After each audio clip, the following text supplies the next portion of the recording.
Dear all, today's lecture is on design thinking and how we can achieve design thinking in a practical oriented manner.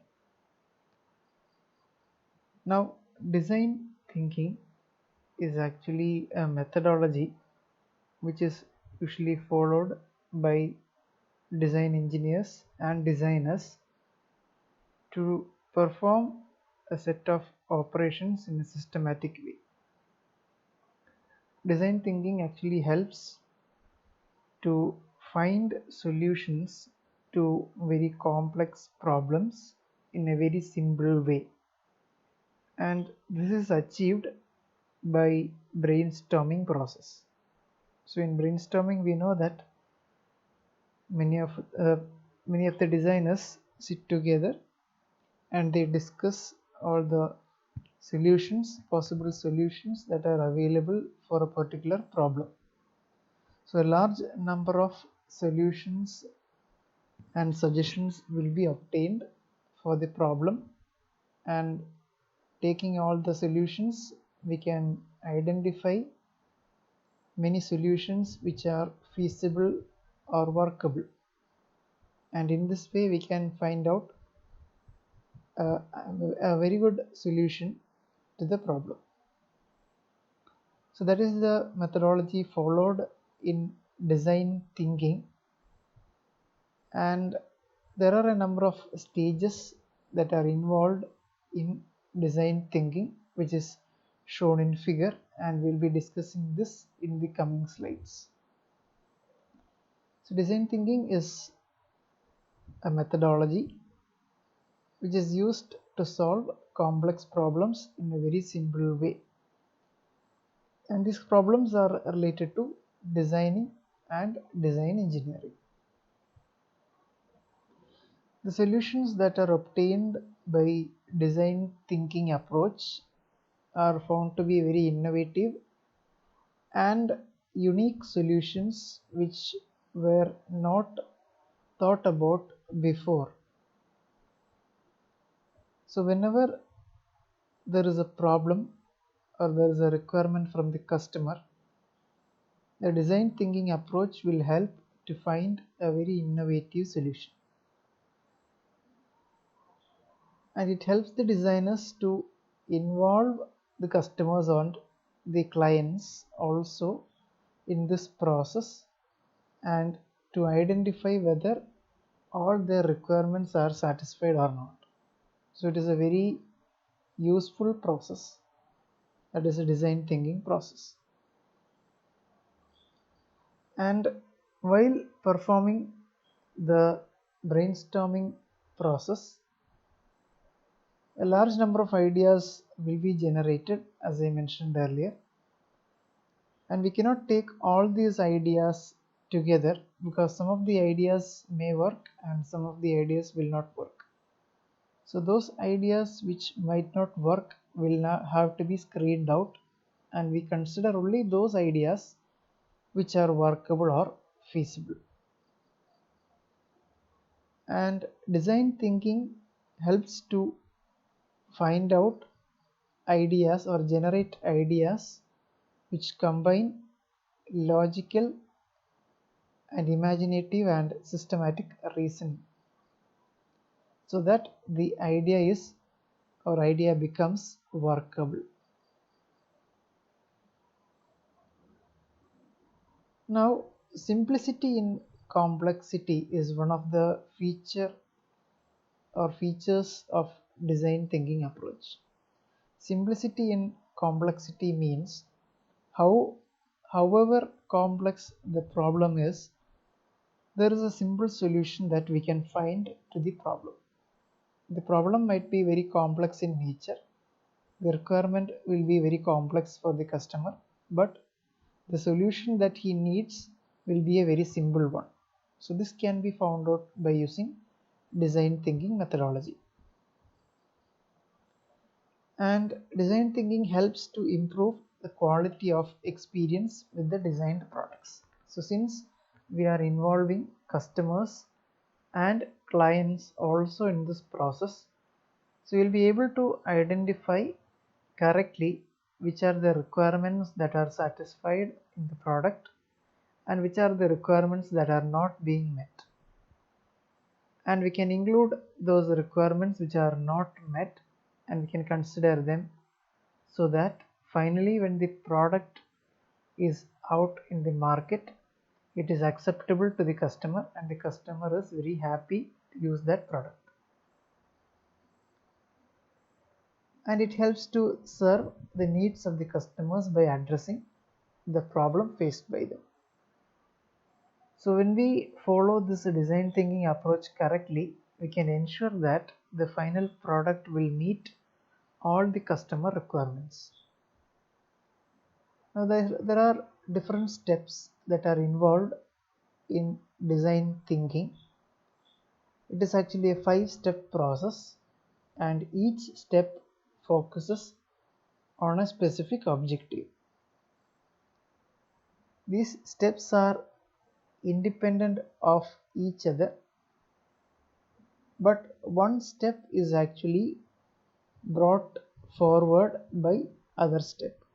So without the previous step being completed, the next step cannot happen. At the same time, all these are independent of each other.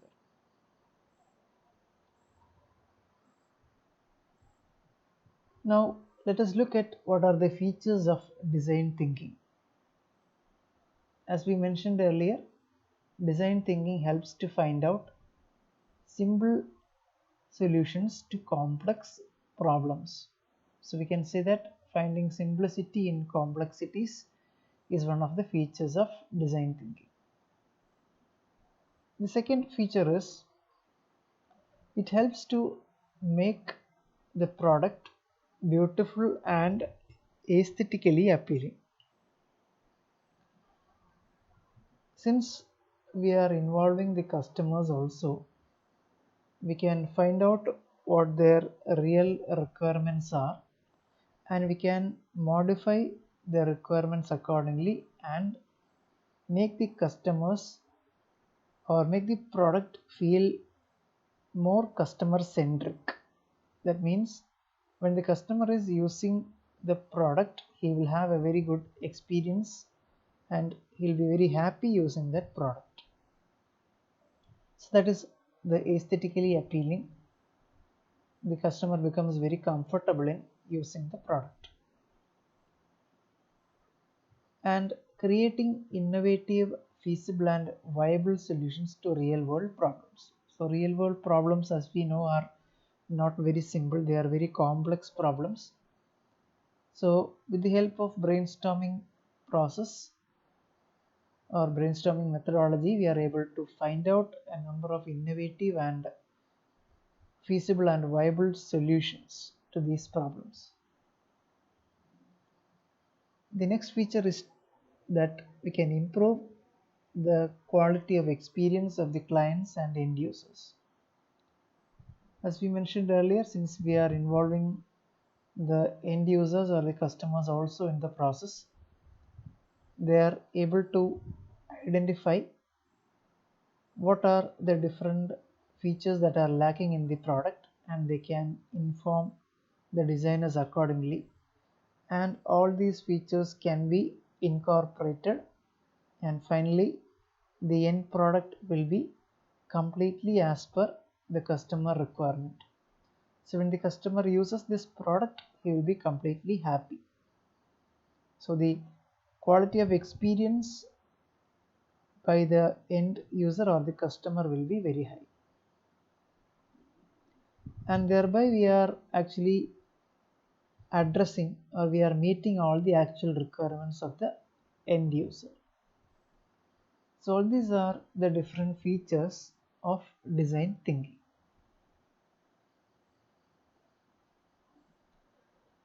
Now design thinking helps to learn the following: how to optimize the ability to innovate. So innovation means we are bringing out new ideas or new concepts, and how do we actually bring the best out of each new ideas. So that is brought about by design thinking approach. How to develop a variety of concepts, products, services, processes for the end user. Now, there are a number of concepts or ideas which are acceptable to the end users or the customers. So when we follow such a process, we are able to bring a large variety of ideas which are workable for the same solution, so for the same problem. So the problem might be only one, but we are able to identify a large number of solutions of different varieties. So from this we are able to identify which are the workable ideas and which are the feasible ideas, and which ideas will create a better product for the customer. Then how to leverage the diverse ideas of innovation. Leverage means how to bring into actual practice the diverse or the different ideas of innovation. How to convert useful data, individual insights, and vague ideas into feasible reality. So if we have a large amount of data, useful data, and also if we imagine the solutions to the problem, then how can we convert all this into the real solution to the problem? So design thinking approach will help to identify or will help to convert all these ideas which are imaginative ideas. We can convert them into actual working solutions. How to connect with the customers and end users by targeting their actual requirements.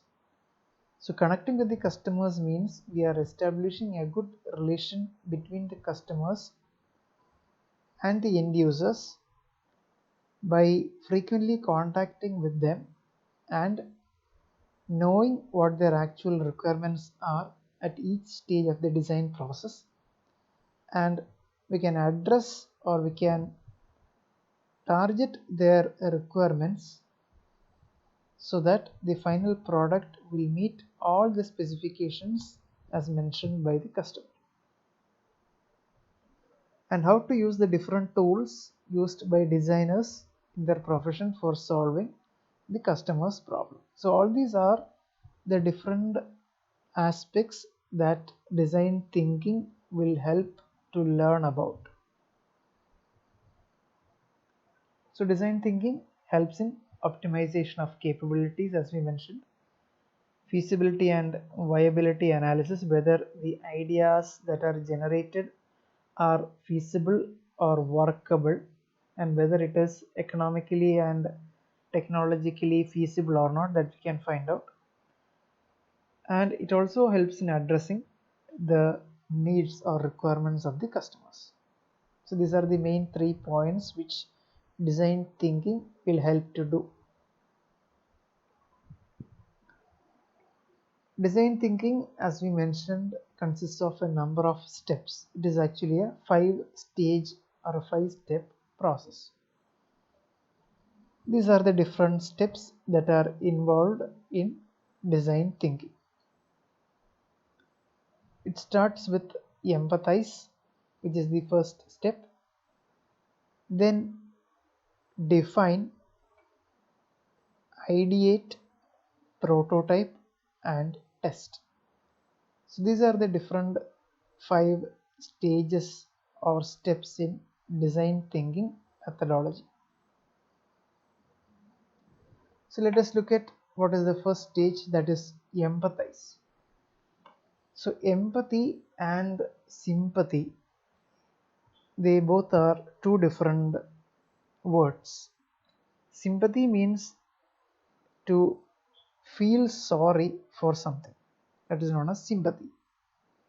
So customers do not want the sympathy, customers want to be empathetic. So empathetic means we feel sorry for the customer, or we understand the customer and we think in the view of the customer. So to be in customer's shoes, we can say like that. That means we are thinking just like how a customer thinks. That is known as empathize. So it involves putting oneself into the shoes of the customer or the end user to find out the solution. So we need to think just like how the customer is thinking. So for that we have to imagine that we are the customer. So once we imagine that we are the customer, how does a customer think, or what does the customer think about the product? What the customer actually wants from the product? What are the requirements? All these things can be found out. Then we need to understand the problems that are faced by the customer. So problems faced in the sense, it means what are the requirements of the customer. So what should be or what will be the actual requirements of the customer that we can find out by imagining ourselves as the customer. Now empathizing is carried out in the form of a requirement collection or requirement gathering. So this is most commonly done by conducting interviews. So we have learned in earlier lectures that there are many methods of collecting information or gathering information from the customer. One of the main process by which we can collect information from the or gather information from the customer is by conducting interviews. So even field visits can be done, where we can visit the customer at the customer's place and do a one-on-one interview with the customer to identify in detail what his requirements are. So this is the process wherein we carefully analyze what are the different requirements of the customer, and after collecting as much information as we can about the customer and the problems or the requirements of the customer, we think in the view of the customer, or we think just like how a customer thinks about the product. That is known as empathizing. There are a certain things which we should take care of while doing the interviews with the customer. The interviewer must brainstorm for the questions beforehand and must be fully prepared for the interview. So once we are at the customer's place, we should not ask any vague questions. We should ask clear questions, and the questions should be in such a way that we can gather as much information about the product as possible. So it is not advisable to meet the customer again and again frequently. So for that, once we go and meet the customer, we should gather as much information as we can. So the interviewer, the person who is going to interview or to gather the requirements of the customer, he should be fully prepared with the questions. Then the questions that are asked should be open-end type. Open-end type means the customer should have a detailed answer to that question. The question should not be answered by a simple yes or no. That is known as a closed-end questions. Closed-end questions have answers in just one or two words like yes or no, or true or false. So the questions that are to be asked should be open-end type. Then the interviewer must have plenty of why questions. Why questions will help to gather more information regarding the problem. The themes of the questions must not be intermingled. So each of these questions should focus on specific aspects of the product. The theme should be arranged properly and questions pertaining to a particular theme must be asked together. So when we are interviewing the customer regarding a product, each of the features of the product should be asked separately. Those features which are required, which are mandatory, should be asked separately, and additional features, requirements for additional features should be asked separately. So each features should be asked, questions regarding each features should be asked separately to get clear idea of what the customer actually wants regarding these features. Questions must be refined thoroughly so that no trace of ambiguity is left in them. So once we ask a question, it should be very clear to the customer. The customer should not be confused. If the customer is confused, his answer will also be very vague. It will not be to the point. So it will affect the requirement collection. We might not be able to collect the correct data.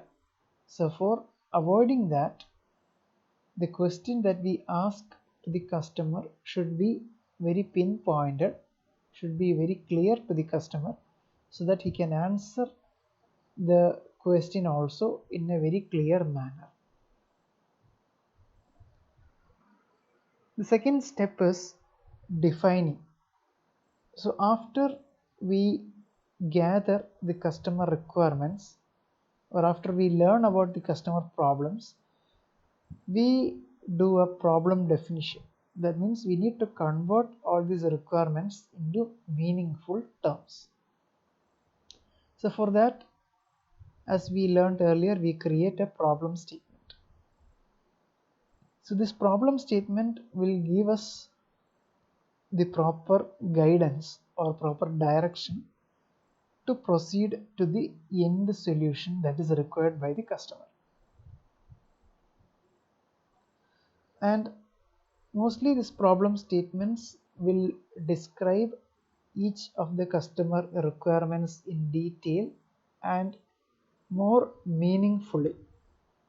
So once we create the problem statement, it should be shared with the customer so that we can correctly identify whether what the customer actually wanted as a solution or what actually the customer requirement has been correctly mentioned in the problem statement or not. As a design thinker, we need to cover all these points and the answers that we got in the empathize phase.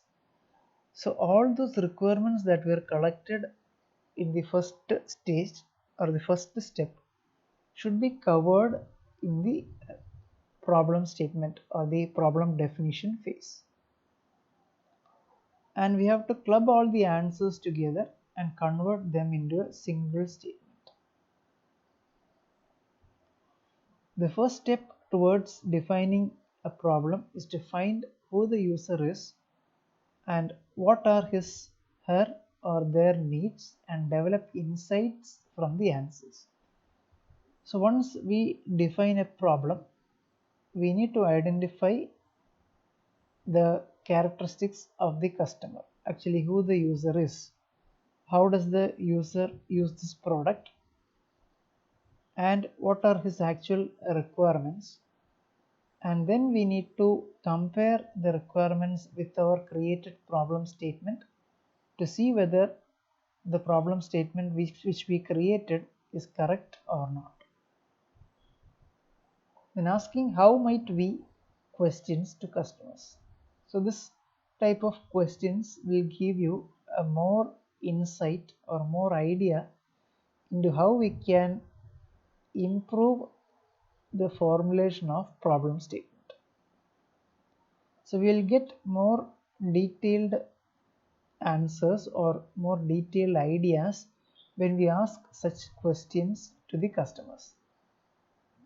So probably during the requirement collection stage, what the customer mentioned as the requirement and what the designer understood as the requirement might be totally different.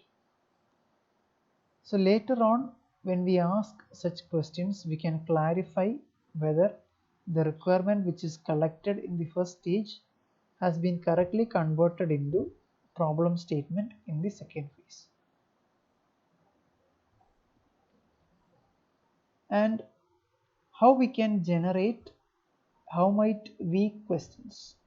These are the different methods by which we can do that. Amplify the good means we need to project the good features obtained from the product, from the ideas regarding the product. So we should take only the good ideas and eliminate the bad ideas.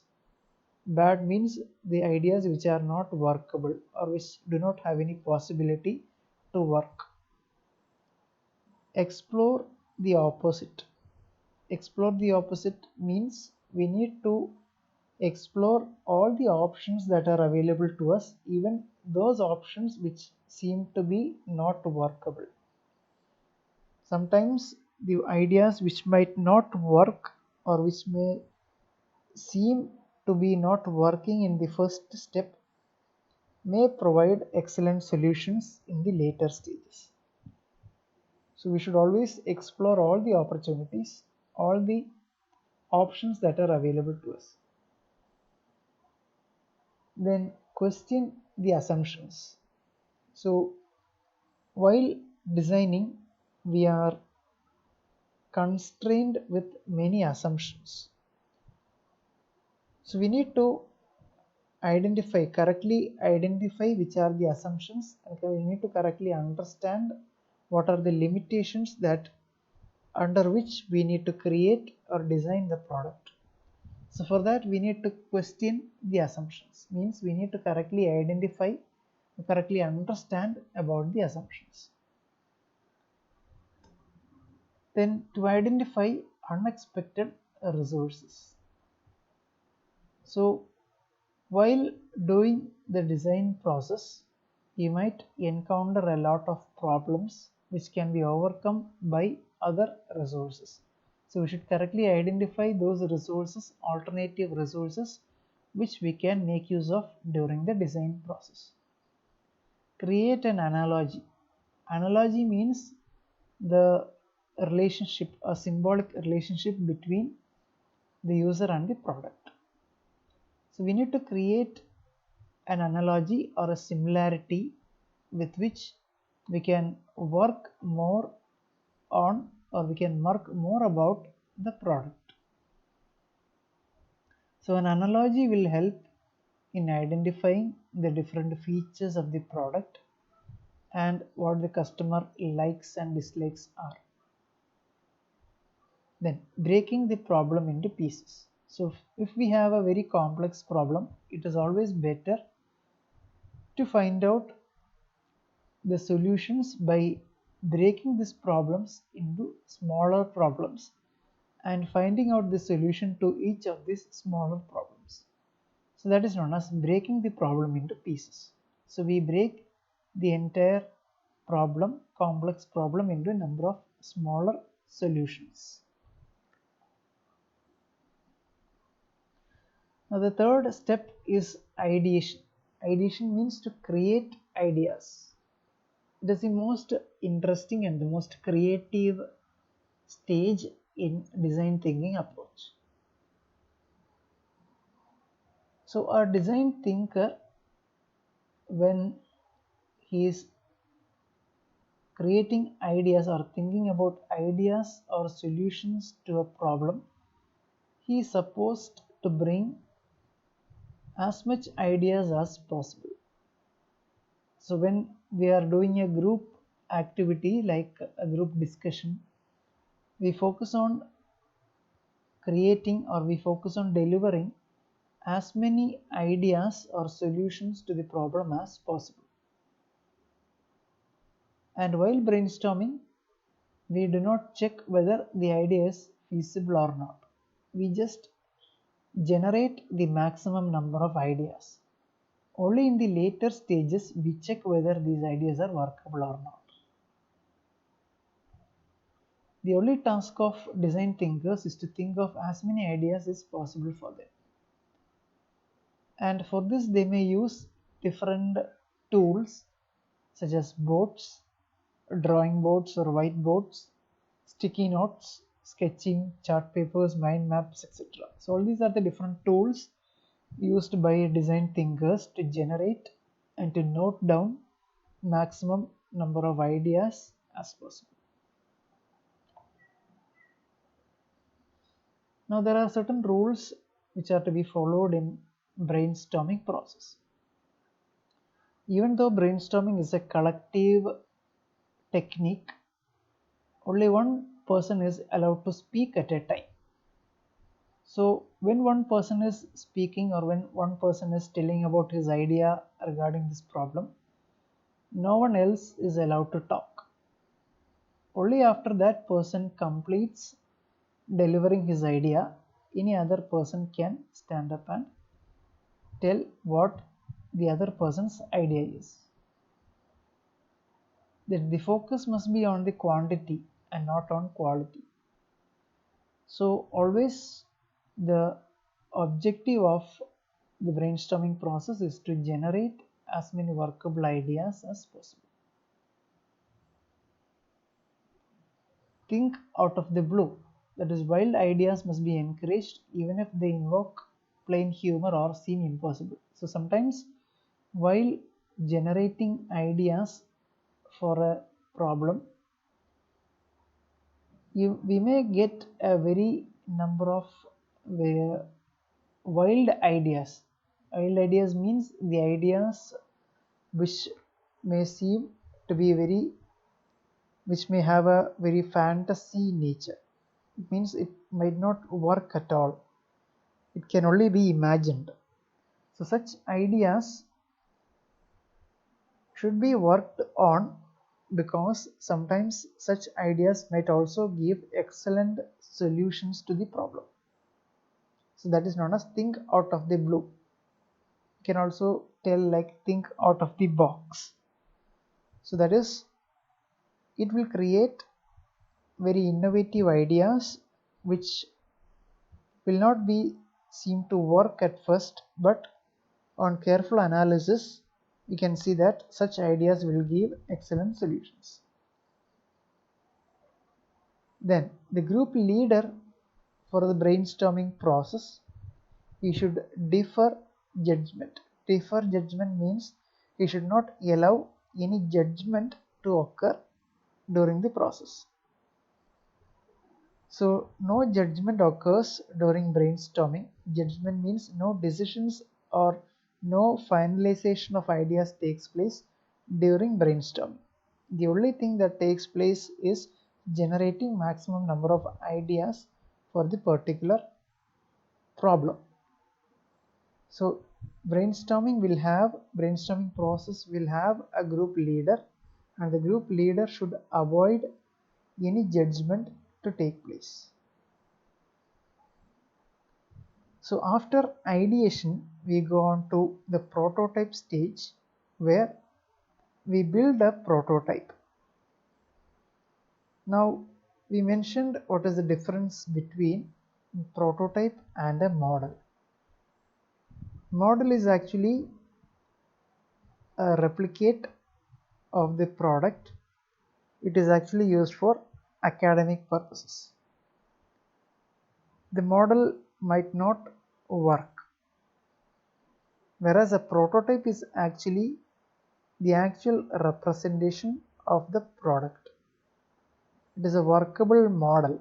Prototype is actually a workable model, and the only thing that is different with the product is that the prototype might be made up of a cheaper material, because we need to test the prototype, and for that the prototype is actually made up of a cheaper material. Now prototype deals with building the ideas and checking their feasibility to arrive at the final solution. So when we have the ideas, we should check whether these ideas will be workable or not, and for that we convert all these ideas into products. So before we actually build the actual product, we build its prototype, and then we test the prototype to check whether it is functioning correctly or not. And three things are usually taken care of while building the prototype. First is the user experience, then getting feedback and iteration.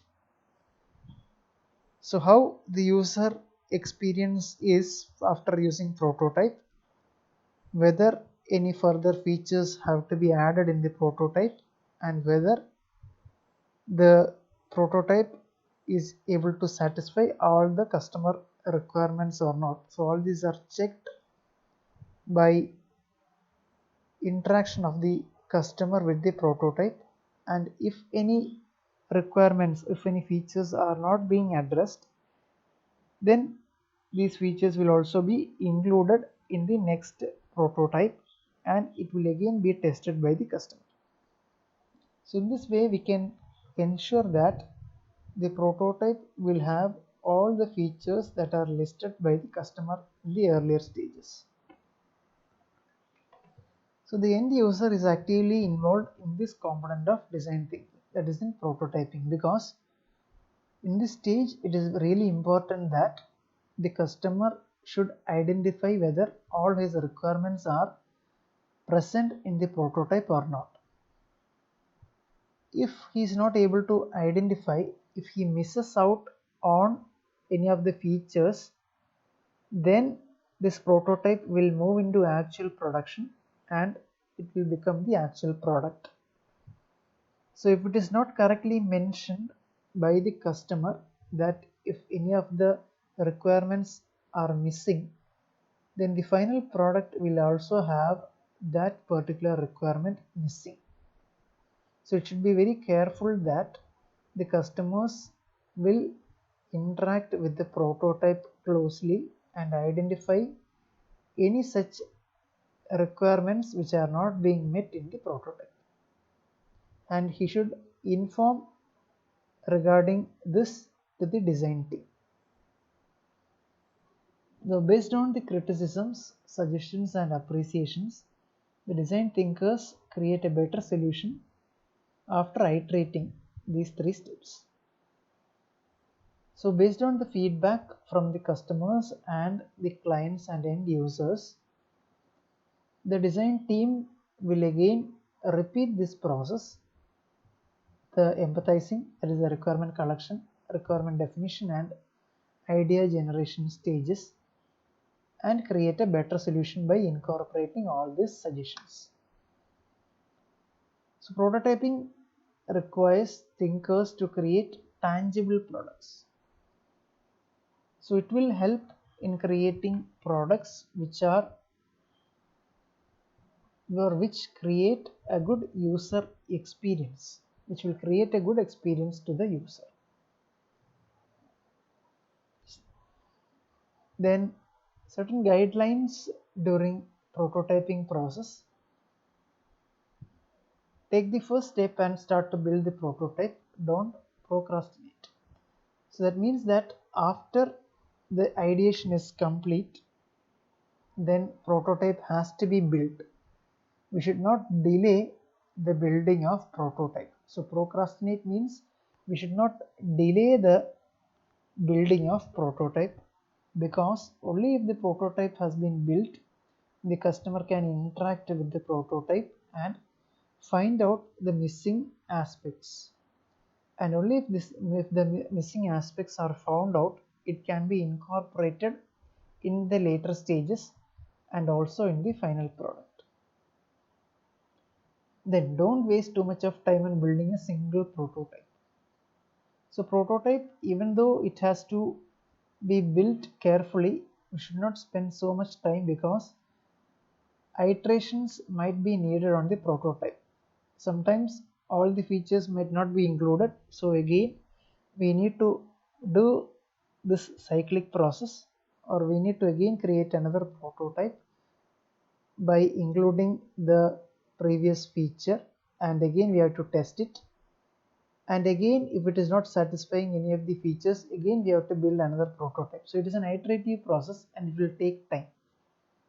So if we take so much of time in building a single prototype, then the testing of this prototype will also take so much time, and finally the product will also take much time in reaching the market.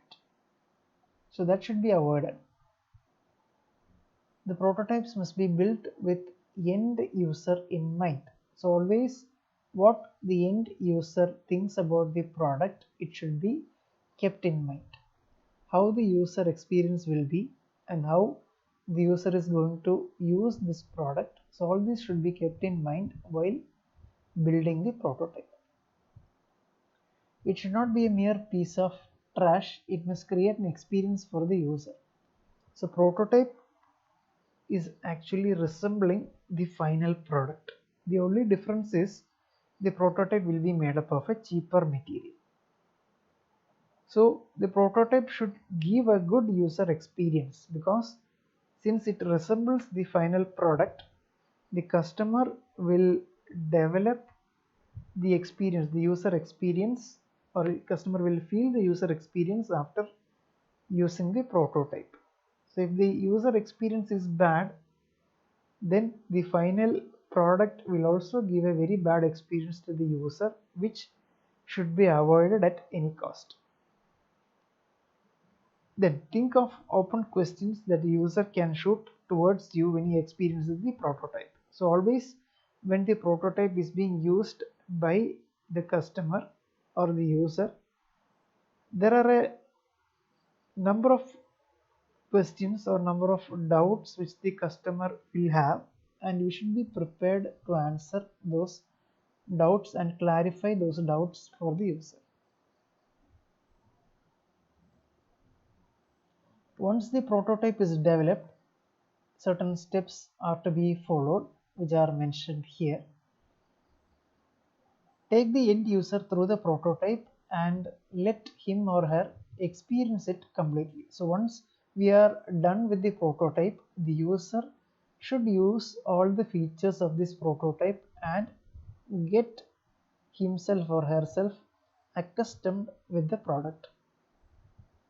So once he uses the product and gets very good experience about the product, about the prototype, naturally when this prototype is converted into the final product, the user will have a very good experience.